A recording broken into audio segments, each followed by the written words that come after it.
cắt hết khổ tấm gỗ luôn, gỗ alu mica.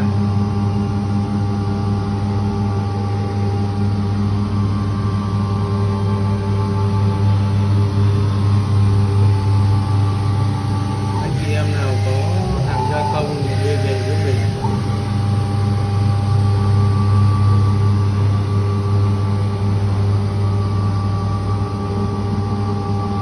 Cắt 150.000 trên một tấm của 1m2 2m4.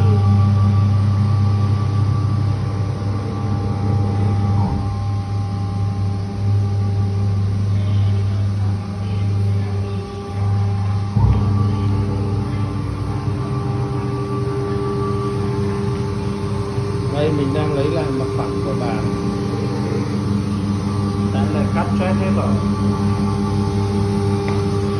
cho chạy thử.